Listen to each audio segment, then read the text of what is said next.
성탄주의를 맞이해서 오늘 짧은 설교 하도록 하겠습니다. 참아들과 참 하나님, 이런 제목.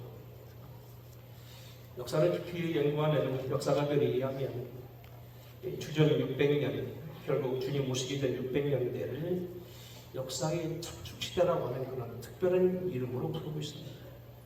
여러분, 자축이란 말은 무슨 얘기냐면 우리가 차나 혹은 마차에 수레바퀴를 움직일 때 그 신부라고 하죠. 가운데 서서 바퀴를 움직이게 하고 모든 걸 움직이게 하는 중심체, 가장 중심적인 부분을 이제 자축이다 얘기해요.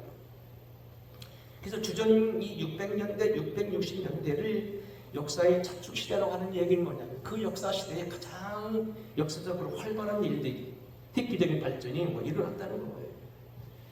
서양에서는 철학의 발달이었던 그리스도의 대학자들이 등장해서 여러분 들었던 소크라테스, 플라톤, 아리스토텔레스를 비롯해서 3대 철학자가 활동하던 시기였고, 동양에서는 인도의 석가, 중국의 노자, 장자 철학과 그리고 공자, 맹자, 유가를 비롯해서 제자, 백가들이 각기 학설을 논하던 시대였으며, 과학적으로나 문학적으로는 상당한 활발과 발전이 일어나서 조차기좀 합니다만 무기나 이런 많은 문명의 이기들, 수레바퀴 이런 것들이, 마차 이런 것들이 막 발전을 시작했다는 거예요. 정치적으로는 수도 없는 나라들이 패권과 각축을 이루었고 말 그대로 춘추 전국 시대를 이루어낸 그런 아주 활발한 그런 시기였다는 겁니다. 이 서력 기원이 600년대에 아주 활동이 일어났는데 역시 성서의 고장이었던 팔레스타인 얘기는 아닙니다. 에게라 불리는 지중해를 중심으로 해서 이스라엘 주변에 아주 큰 나라들이 등장하게 됩니다. 소위 알다시피 아시리아라는 아수르, 또 신바빌론이라는 바빌론, 또 그 다음에 이 모든 것들을 통합했던 페르시아라는 거대한 지역이 나타나고, 이후에 이제 이어서 우리가 알다시피 이제 알렉산더의 헬라나 로마로 이어지면서 역사가 선사시대에 문득 그런 큰 나라도 등장하게 됩니다. 그래서 역시 이 600년대를 역사가 깨이는 시대, 많은 활동이 이루어진 시대, 문화적으로, 경제적으로, 정치적으로, 종교적으로 큰 발전이 있었던 시대라고 얘기합니다. 그런데 이러한 때에 바로 이사야라고 하는 한 예언자가 태어납니다. 난 아수르와 바벨론, 메디와 바산, 또 이러한 것들이 결국 노대국 이국 에집트와 함께 큰 후위를 자랑하고 큰 전쟁의 회오리 바람이 일어나는 시기에 결국 예수 그리스도가 태어나게 됩니다. 이를 예언한 사람이 바로 이사야라는 얘기입니다. 오늘 본문에 보면 이사야 바로 660년 전의 예언자가 이렇게 예언합니다. 이는 한 아기가 우리에게 낳고 한 아들을 우리에게 주신 바 되었는데 그 어깨에는 정사를 메었고 그 이름은 기묘자라, 모사라, 전능하신 하나님이라, 영존하신 아버지라, 평강의 왕이라 할 것이다. 그리스도의 신분에 대해서 그의 사역과 그의 특징에 대해 한마디로 다 요약하고 있다는 겁니다. 지난주에 우리가 공부한 대로 요한복음 1장 14절부터 18절에 나와 있는 말씀이 육신이 되어 우리 가운데 거하셨다는 성육신 교리의 뒷받침이 된 이 말씀인데, 이 모든 교훈이 결국은 이사야를 통하여서 명확하게 예언되어 있다는 겁니다. 예수님의 특징 가운데 하나가, 여러 가지 태어난 특징이 있습니다만 그 하나가 바로 성경에 기록되어 있는데, 오늘 이 이사야 선지자가 이 대예언자가 예언했던 이 본문을 통하여 오늘 성탄하신 주님의 신분이 무엇인가 몇 가지로 보겠습니다. 첫째는 뭐냐면 이 대예언자였던 600년대 주전 이사야를 통하여 나타난 신분은 뭐냐면 그가 육신을 입고 한 아들로 태어났다는 거예요. 자, 어떻게 보면은 하나님 당신대로 큰 능력이 있으시고 많은 방법이 있음에도 불구하고 왜 하필이면 아들 예수를 사람의 몸으로 태어나게 하신다는 겁니다. 구름을 타고 오시고 또 여러 가지 방법으로 오시고 번개와 내성을 바라시고 많은 걸 하실 수 있는 그분이, 그것도 한 여인의 몸을 빌어서 인간의 몸으로 오게 된 특별한 이유가 있다는 겁니다. 이게 지난주에 우리가 공부한 대로 성육신, 인카네이션이라는 그런 유명한 용어인데 오늘 이 속에서 또 다른 실체가 있다는 거예요. 이는 한 아기가 우리에게 낳았다는 이러한 말씀은 바로 동정녀 탄생을 말하게 되는데, 동정녀 탄생은 신학적으로 큰 의미를 갖습니다. 첫째는 뭐냐면 그가 육신으로 태어났다는 얘기는 뭐냐면 육신으로 거하는 우리 자신을 어둠에서 건져내려고 하셨다는 겁니다. 또 구체적으로 말하면 오늘도 분명히 역사는 마귀의 손에서 우리 인간을 건져내기 위해서 그도 역시 육체의 몸으로 오셨다는 거예요. 히브리서 2장 14절에 보게 되면 이 말씀을 이렇게 길게 설명합니다. 자녀들은 혈육에 속하였음에 그도 또한 한 모양으로 혈육에 함께 속하심은 사망으로 말미암아 사망의 세력을 잡은 자 곧 마귀를 없이 하시고 또 죽기를 무서워하며 일생에 매여 종도로 타는 모든 자를 놓아주려 하심이라. 그가 영으로 계시고 그가 천지를 만드시는 영원한 분이시지만은 육신에 있는 우리를 구하시기 위해서 그분이 육으로 오셔야겠다. 그 17절 이렇게 말합니다. 그러므로 저가 범사의 형제들과 같이 대신이 마땅하도다. 이는 하나님의 일에 자비하고 충성된 대제사장에 되어 백성의 죄를 구속하려 하십니다. 자기가 시험을 받아 고난을 당하셨은즉 시험받은 자들을 능히 도우시느니라. 여러분, 그가 오늘 여기에 하나님의 아들로 존경을 받는 영원하신 분이시지만은 눈높이를 조절해서 오늘 우리에게 주님이 육으로 오셨다는 거예요. 우리 여러분 눈높이 조절이라는 얘기를 참 많이 하지요. 시력 있는 사람이 가난한 사람에게 와서 그 사람 신분으로 오게 되고, 뭐 나중에 나오겠습니다만 어느 부잣집 아들과 오해가 있어서 아들이 집을 튕겨나갔는데 그 아들이 자꾸 자기를 피해 다니는 거예요. 그래서 뭐 자식에게는 아들 없다고, 아버지 없다고, 아버지가 아들을 사랑해서 다시 돌아오게 하려는데 아들이 만나주지 않고 도망다니는 거예요. 그게 결국 어떻게 했냐, 이 아버지가 스스로 자기가 심부름하는 당신이 농마지 옷을 입고 농마통을 메고 다니며 얼굴에 수검댕이를 피고 그리고 가난한 사람의 옷을 입고 농마주가 되어서 아들을 만나 아들을 데려왔다는 이야기예요. 결국 오늘 우리는 오늘 우리가 모든 사람이 혈육이 있음에 그도 역시 혈육 있는 몸으로 되셔서 우리를 사망 잡은 자 육신을 거에 있는 우리를 구해주시려고 대제사장이 되어서 우리에게 당신의 몸을 내어주심으로 우리에게 우리를 도우셨다는 거예요. 자기가 시험을 받아 고난을 당하셨은즉 시험받는 자들을 능히 도우시느니라. 두 번째는 오늘 여기 아기로 오셨다는 얘기는 말 그대로 지난주에 공부대로 뭡니까? 자기를 낮추시고 희생하신 그리스도의 은혜입니다. 말씀이 육신이 되어 우리 가운데 거하심에 우리가 그 영광을 보니 아버지의 독생자의 영광이요 은혜와 진리가 충만하더라. 우리가 이런 이 말씀에 대해서 깊이 말할 것이 없습니다만 만일 우리나라에서 가장 지체고 높은 분이 갑자기 이걸 뚜벅뚜벅 걸어오신다고 보시기 바랍니다.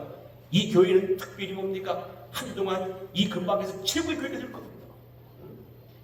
뭔가 여기에 권세가 잡은 사람이 오셨다는 얘기는 뭐냐면 그와 동급을 올려주는 큰 귀한 일이 생긴다는 겁니다. 말씀이 육신이 되어 영원하신 하나님, 모든 생애의 원리가 되신 이 분이 창조의 근본이신 주님이 이 땅에 오셨다. 낮은 몸으로 오셨다. 우리를 높이시기 위한 이야기이지만 우리를 위해 당신은 희생하셨다는 얘기입니다. 그래서 오늘 여기 우리가 지난주에 공부한 대로 요한복음 1장 16절 이하 이렇게 설명합니다. 우리가 다 그의 충만한 데서 받으니 은혜 위에 은혜로라. 율법은 모세로 말미암아 주신 것이요 은혜와 진리는 예수 그리스도로 말미암아 온 것이다. 본래 하나님을 본 사람이 없으되 아버지 품속에 독생하신 하나님이 나타나셨느니라. 옛날엔 모세의 법대로 죽어야 됐고요, 갚아야 됐고요, 똑같이 세례를 당해야 됐고요, 눈에는 눈, 이에는 이, 귀에는 귀 그렇게 당했지만 이제는 주님께서 용서하셨다는 겁니다. 새로운 세계 열렸다는 겁니다. 옛날엔 내가 다 갚아야 됐지만 주님께서 우리의 죄를 담당하셔서 넉넉히 그 나라에 들어가게 됐다는 겁니다.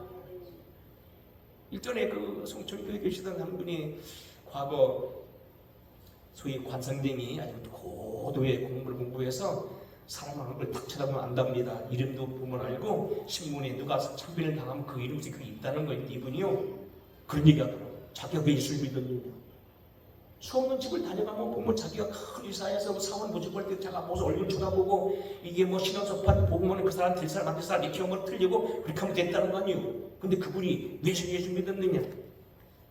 문패를 보면 분명코 죽어서 공동묘지에 가셔야 되는데 고래들 같은 기와집을 짓고 잘 살더라는 겁니다. 알아봤더니 예수 믿는 사람들이라는 겁니다. 새로운 질서가 됐다는 거예요.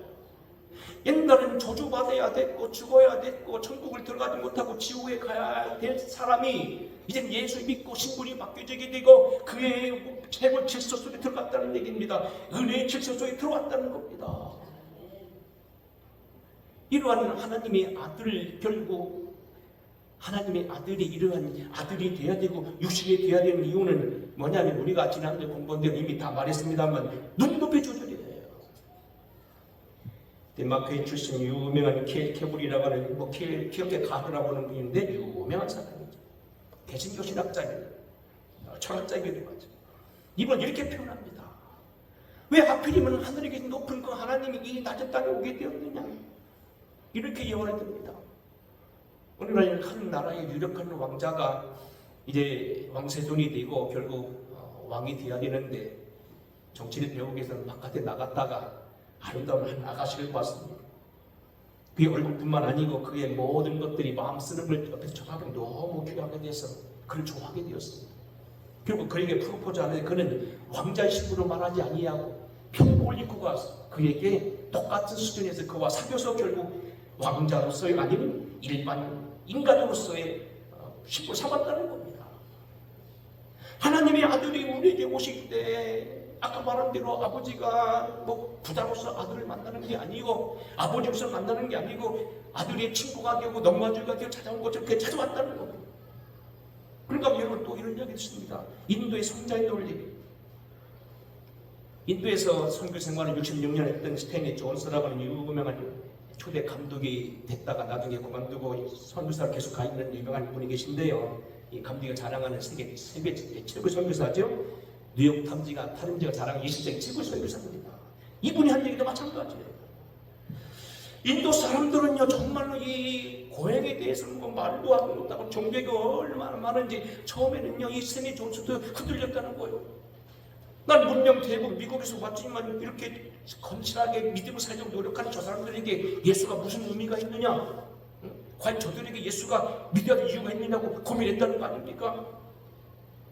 놀란 건 뭐냐면 그가 원탁이 글쓰더라는 큰 책에 보게 되면 수없는 인도 사람들 만나면서 느끼는 것만 그들에게 은혜의 개념이 없었다는 거예요.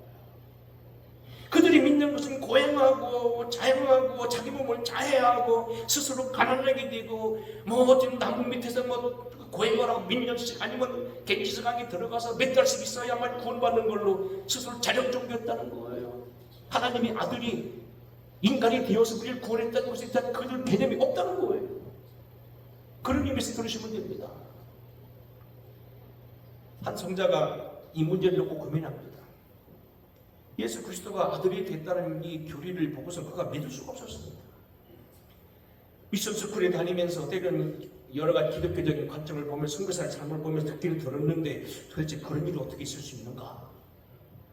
아니 인도의 개념에서 인도를 걷고 계시는 하나님, 그 하나님이 어떻게 인간이 될 수 있느냐? 그래서 어느 날 그가 명상을 하고 깊은 고민에 빠졌는데 아마 어색한 고민했던 모양이죠. 한 야산을 걷게 되니 갑자기 개밀대를 보게 되었어요. 개밀대가 수만 마리가 기어갑니다. 보셨다는 시골에서요. 근데 갑자기 저기서 소가 두벅 걸어오죠. 분명 걷히는 그 소에서 많은 개미가 밟혀 죽일 겁니다. 그때 성자가 갑자기 알았다는 거. 그렇구나. 내가 아무리 소리쳐도 개미들은 나를 알지 못하고 피하지 못하고 다 밟혀 죽을 텐데 결국 내가 저들 개미를 살리려면 내가 개미가 되는 방법에는 의미가 없다. 그래서 결국 하나님의 아들을 되는 것이 결국 몸으로 온 걸 이해했다는 거예요. 마찬가지 얘기예요.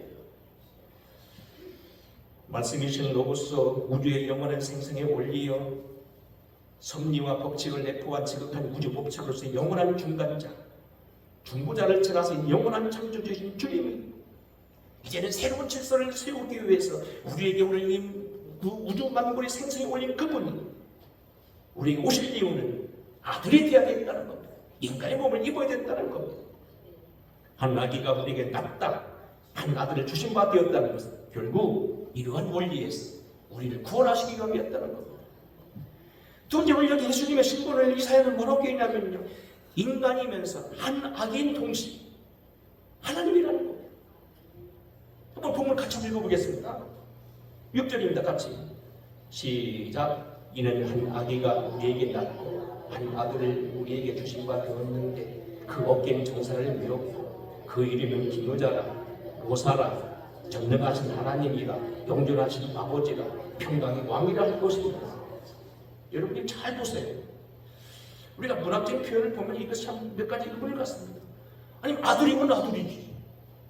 물론 뭐 나이가 지나면은 뭐 아들이 청년도 되고 나중에 장가도 가고 아버지가 되는 건 사실이지만 그건 아니잖아요. 동시에 아버지도 되고 기무자도 되고 모사도 되고 하나님이 되고 왕도 된다. 이게 무슨 뜻이라는 거예요? 그분은 비록 우리에게 인간의 몸으로 오셨지만 그분은 인간인 동시에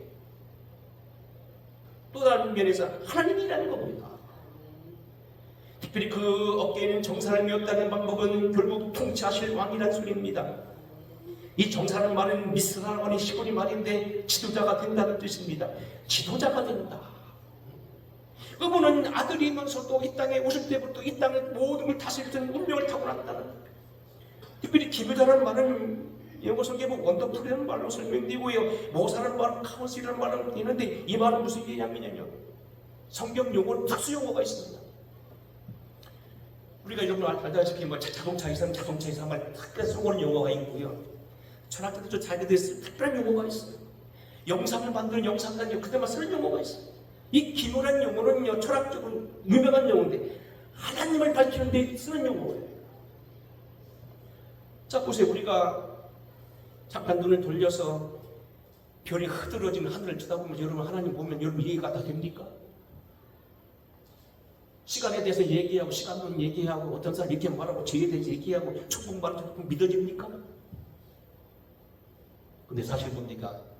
믿어지지 않는 게 정상이라는 거. 그게 바로 기묘한 얘기입니다. 우리의 인간 두 머리, 우리의 눈과 코와 이 이성으로는 감당이 안 되는 분. 그 우주에 계신 분 우리가 어떻게 다 알 수 있냐는 거예요. 알 수 있다면 그건 아니라는 겁니다. 사실은 저도 이게 굉장히 중요한 거 아는 건 뭐냐면 연애도 그렇더라고요. 연애도요. 여자가 깔보이고 다 하면요. 아내로서 매력이 없어요. 여자가 갑자기 높아지고 내가 감당 못하게 내 나보다 훨씬 더 몸을 뛰어나더야 자기 아내 되는 거. 경험 안 해보셨어? 최영수 권사님? 박성달 권사님 그런 건 안 해보셨나? 여러분요, 하나님이 여러분 머리로 다 이해된다면 그 이후부터는 하나님이 아니에요. 가끔 제가 그런 표현 쓰잖아요. 닭대가리와 개대가리가 다르다. 그게 제가 중학교, 고등학교 때 이게 그 열차 통학도 했지만 가끔가다 이게 돈을 아끼려고 자전거 통학을 했어요. 그러면 저희 집에 때는 채마된 옆에 이렇게 길이 조그만 길이 있고 뭐 차 한 대 같이 들어갈 때 있는데 거기 가끔가다 뭐 옛날 탑을 놔놓고 그러잖아요. 탑은요 만나면요 꼭꼭꼭꼭꼭 보세요. 앞으로 가요. 비키들 못해요. 근데 옆에 있는 강아지 만나보세요. 싹 옆을 비우고 잘 다녀오세요. 안녕히 갔다 오세요. 그럽니다. 맞아요? 맞는 얘기예요. 닭대가리 다르고 개대가리 다르고 일반 표현도 달라요. 하나님은 우리가 다 이해할 수 없어요. 우리가 하나님을 다 이해할 수 없고 그것을 다 이해해야 된다면 더 이상 하나님이 아니에요. 그때 쓰는 용어가 기도예요. 기도원이 하나님을 만나 사자에게 묻습니다. 당신의 이름은 뭡니까? 네가 나에게 이상한 질문을 하는구나. 나는 기도원이라. 그때 이단이다. 이사야 또 사사기 13장 8절에 보게 되면 삼손의 아버지 마누아가 말합니다. 여호와 찾아가 그에게 어찌하여 이를 묻느냐. 내 이름 기면이라. 이때도 기묘해요. 기묘라고 하는 말은 하나님이 다 할 수 없다는 하나님의 용어예요. 종교 용어예요. 세 번째 이 말은 무슨 얘기냐면 하나님은 전능하신 하나님이라고 했어요. 아까 이미 말씀한 대로 아들이면 아들이고 피레미는 피레미니 피레미가 커서 붕어 되거나 붕어가 잉어 될 법 없다는 거 아니에요? 그렇지요? 붕어가 커가지고 생긴 건데 고리 되던가요? 난 시골에서 그랬거든. 옛날에 볼 때 피레미가 커서 붕어가 되고 붕어가 크면은 잉어가 되고 잉어가 크면 좀 뭐 나중에 뭐 되는 줄 알았는데 아니더라고. 영혼은 지금 가도 그 붕어들이 있더라고 지금. 그런데 여기 보세요. 아들이면서도 하나님이래요. 영존하시는 아버지, 평강의 왕, 여러분, 우리는 이러한 모습들이 하나님의 영으로 쓰인 거 보면서 예수는 일반 신분이 아니라는 거예요. 사도 바울이 빌립보서 2장 6절에 보게 되면 이러한 주님의 신분을 이렇게 말합니다. 그는 근본 하나님의 본체시나 그랬습니다. 그는 하나님의 근본 본체시나 하나님과 동등됨을 취할 것으로 여기지 아니하시고. 요즘 우리가 수요일에 영성사를 공부하면서 가끔 여러분 만듣던 이름 아타나시우스라고 하는 이름이 나오고요, 아리우스라고 하는 이름이 나왔을 거예요. 아리우스주의, 아타나시우스주의, 유명한 것도 김영대 동사는 알 거예요. 이게 왜 나온 줄 아세요? 아들의 신분이 뭐냐는 거. 아들이 유능한 것들은 그 피조물이냐? 아니라는 겁니다. 하나님의 본체라는 겁니다. 하나님과 동등됨을 취할 걸 여기지 않았다. 성부와 성자와 성령이 삼위일체는 아까 말한 신비요, 다 이해할 수 없다는 거예요. 이걸 설명하려고 여러 가지 비율들은 다 사실 이단에 치우쳤습니다. 굉장히 어려운 게 삼위일체예요. 이것은 우리가 다 아직도 누구도 삼위일체를 완벽하게 설명한 신학자가 없다는 겁니다. 근데 그분이 있다는 거냐면 하나님이 그분 본체라는 거예요. 골로새서 1장에 이렇게 말합니다. 그는 보이지 않는 하나님의 형상이요 모든 창조물보다 먼저 나셨다는 얘기가 아까 그 종교용어예요. 이건 뭐 아들이 아니라는 게 피조물 그 얘기는 아니고 아버지와 동질, 동성, 똑같은 신성, 똑같은 도덕성, 똑같은 능력이 타고났다는 얘기. 유명한 용어예요. 종교 용어예요. 여러분 인간 용어로 해석하면 안 돼요. 아까 말한 대로 만물이 그에게 창조되었고 하늘과 땅에서 보이는 것들과 보이지 않는 것들이 혹은 보좌들이나 주권들이나 정사들이 권세들이 만물이 다 그로 말미암아 그를 위하여 창조됐고 모든 만물의 목적이 그 안에 있다는 겁니다. 또한 그 만물보다 먼저 계시고 만물이 그 함께 섰느니라. 그는 몸인 교회의 머리라. 모든 층이 만물이 으뜸이 되시고 그가 근본이요 죽은 자들보다 먼저 나시니. 아까 나셨다는 얘기는 뭐 아까 말한 대로 낫다 피좀 그런 의미가 아니고 하나님과 동하다는 그런 준비용어라고 했어요. 그는 몸인 교회의 머리라. 모든 충만으로 예수 안에 거하게 하시고 그로 말미암아 자기와 화목하게 하시기를 기뻐했다. 그래서 예수를 바로 알려면 기독교를 가장 잘하는 이 골로새서 읽어야 돼요. 그 안에 신성의 모든 충만이 육체로 거하시고 또한 그는 하나님의 형상이라. 이는 하나님의 영광의 광채여 그 변체의 형상이시라. 히브리서 얘기입니다. 제일 정결케 하시는 일을 하시고 높은 곳에 계신 위엄의 보좌에 앉으셨느니라. 신상의 육체의 모든 것이 그 안에 있다고 되어 있어요. 우리가 알다시피 누가복음 2장, 마태복음 2장에 보게 되면 박사들이나 오늘 결국 이 목자들이 경배한 것도 마찬가지예요. 유대인의 왕으로 나신 이가 어디 있느냐? 우리가 그에게 경배하러 왔다. 경배는 누굽니까? 유대인들이나 그 당시 사람들은요, 주가 아니고는 절하지 않습니다. 사람이 절하지 않습니다. 아버지에게 절하지 않습니다. 하나님께만 오는 겁니다. 근데 경배하러 왔다는 거예요. 우리 주님께서 아들이면서도 하나님의 아들이었다. 그 드라마 중에 이사야는 그를 소망의 주 예언자로 구분하셨다. 오늘 다 읽지 않았으면 이렇게 이렇게 말합니다. 우리 성경은 앞뒤로 이어서 성경을 해주는데 2장 얘기 보면 지금 9장에 보면 여기 6절 7절에 보면 나옵니다만 그 전에 그가 오심으로 생겼던 이야기 뭐라고 말합니까? 1절 전에 고통받는 자들에게는 흑암이 없으리로다. 옛적에는 여호와께서 수불른 땅과 납달리 땅이 멸시를 당해 가시더니 전에는 해변길과 요단 저편의 갈릴리를 영화롭게 하셨느니라. 흑암에 행하던 백성이 큰 빛을 보았고 사망의 그늘진 곳에 거주하던 자들이 빛이 비추었도다. 그리고 예수님이 오셔서 새로운 질서를 말하는 거예요. 아까 말한 대로 모세에게는 율법이요, 율법의 권능이 있었지만 그 이후로는 은혜법이 이렇게 띄고 하나님이 나타나셨다고 되어 있는데 그걸 말하니 뭐라고 합니까? 큰 빛이 이르렀다는 겁니다. 그리고 백성의 빛을 기쁨이 좋은 소식이라는 겁니다. 목자들에게 하신 말씀 바로 그 말씀이에요. 오늘날 다윗의 동네에 너를 위하여 구주가 나섰으니 무서워하지 말라. 내가 온 백성의 빛을 큰 기쁨의 좋은 소식을 너희에게 전하노라. 전에 고통하던 자들에게 흑암이 없으리로다. 이쪽에는 여호와께서 스불른 땅과 납달리 땅에 멸시받는 자들을 당케 하셨더니 후에는 해변길과 요단 저편 이방의 갈릴리를 영화롭게 하셨느니라. 시간이 많이 지났습니다만 무슨 얘기 하나 하겠습니다. 제가 첫 번에 서성기술을 하다가요 나사렛을 가게 됐어요. 얼마나 막 기대가 떠요. 거기 마리아 그 수대 고직 교회가 있고 그 요셉의 교회가 또 지하에 있잖아요. 막 가슴이 뛰잖아요. 근데 마침 뭔 일 있어가지고 저희 집 사람이 갈릴리에 이제 그 사회바다로 가기 전에 수영복을 사야 됐어요. 왜냐면 어떻게 목사님들 앞에서 옷을 벗냐고 수영복을 안 사갔는데 불이익을 다 있네요. 그래서 늦게 이제 저희들이 이제 수영복을 하나 사게 됐어요. 나사로는요, 근데 보면요, 절대 그 사람들은 그 나사렛 동네는 사실 아라비아 사람들이 많이 산 동네거든요. 유대인이 거의 없어요. 근데요, 얼마나 순한지 몰라요. 그 위에 예루살렘에 이제 아랍 사람들은요, 막 툭하면 막 때리려고 덤비고요. 자기 물건 흥정하다 보면 왜 흥정하고 그냥 가냐고 막 뒤쓰고요. 카메라 훔쳐가고요. 본인 내고 막 카메라 튀어가지고 도망가고 막 그러거든요. 나사렛 사람들 그렇죠. 나사렛 사실 옛날에 뭐예요? 변방이었어요. 우리 말하면 옛날 하대받던 평안도 저쪽에 함경도. 여러분 유명했던 옛날 조선시대에 홍경단이 왜 났는지 아세요? 북한 사람들이 하대받았다는 거예요. 그래서 그들이 난리를 폈다는 거예요.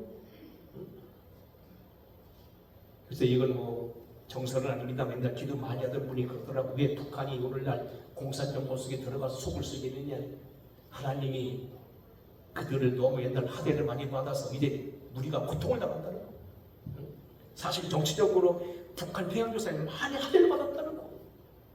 그런데 그 동네 나사렛이요, 아주 잘 사는 동네예요. 사람들이 착해요. 얼마나 친절한지 몰라.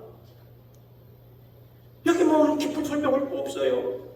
이는 그들이 무겁게 맨 멍에와 그 어깨의 채찍과 그 압제자의 막대기를 꺾으시되 미끼의 날과 같이 하셨다. 5절 보면 어지러이 싸우는 군인의 갑옷과 피 묻은 복장이 불의 속같이 살라지리니 더 이상 피 흘릴 일이 없다는 겁니다.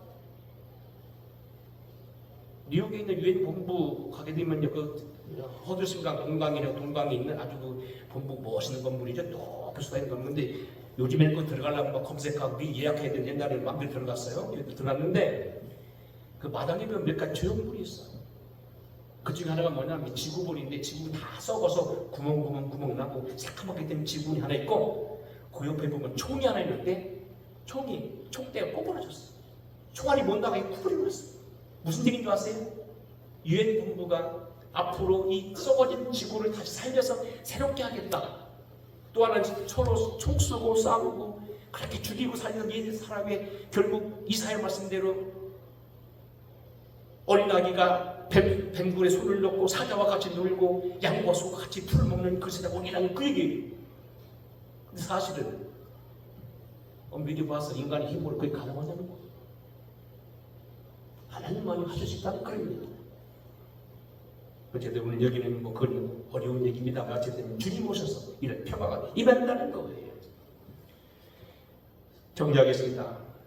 아린테로라는 유명한 신학자는 이렇게 성경신을 가르쳐 말합니다. 성탄을 말하는 거지. 성탄은 하나님의 인간 존재에 대한 존재 가치를 상승시켰다. 바로 하나님이 자기를 낮춰서 높이로 오셔서 대신 우리 거꾸로 우리가 하나님과 같아졌다는 거예요. 이해되세요? 인간의 지식과 사랑은 결코 존재하는 그대로의 하나님에 도달할 수 없을 것이므로 그러나 하나님은 인간의 결코 충분한 참여할 수 없음을 합당하게 인정할 수도 없을 만큼 풍성한 사랑에 의해 처음부터 인간을 당신 자신의 지위로 상승시켜 인간을 초자연화하고 당신의 생명과 무한한 능력, 당신의 자신의 품위와 당신의 영원한 능력에 참여할 수 있게 하였다. 어려운 용어입니다만 우리를 하나님과 같게 끌어올렸다는 거예요. 무엇이? 성탄. 우리 인간을 하나님의 수준으로 끌어올리기 위해서 주신 성탄.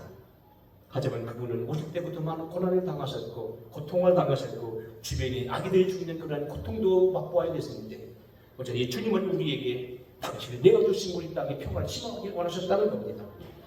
이 주님이 저와 여러분에게 임하기를 주의 이름으로 축원합니다. 예수의 성탄은 결국 아들로 오셨어. 그러면 동시에 하나님이셨어요. 그리고 그분은 우리에게 평안의 구주, 소망의 구주, 평강의 왕을 오셨습니다. 오늘 세례받는 또 우리 입교하는 네 분에게도 이 말뿐만 아니라 모두에게 이 평화의 사랑이 임하길 바라고, 어제도 어떤 성도님부터 많이 지금 장사가 안 되고 힘 들어서 많이 고생한다는 얘기를 들었습니다만, 이분들에게도 활짝 피는 역사가 나타나길 바라고, 성탄을 맞이해 새롭게 여러분 족쇄가 풀리고 우리가 매였던 모르는 구속이 풀어지는 축복의 역사가 나타나길 주의 이름으로 축원합니다. 고마우신 아버지,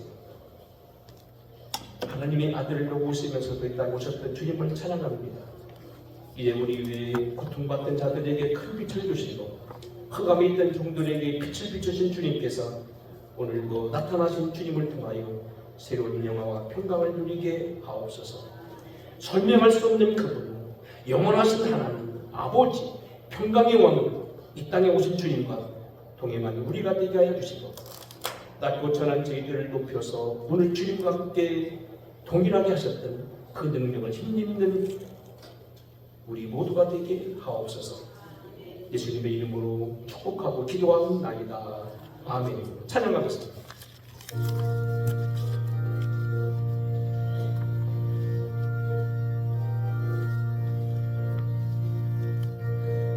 한번 일어나서 불러볼까요? 어려우시려나? 일어나서 한번 불러봅시다. 고요한 밤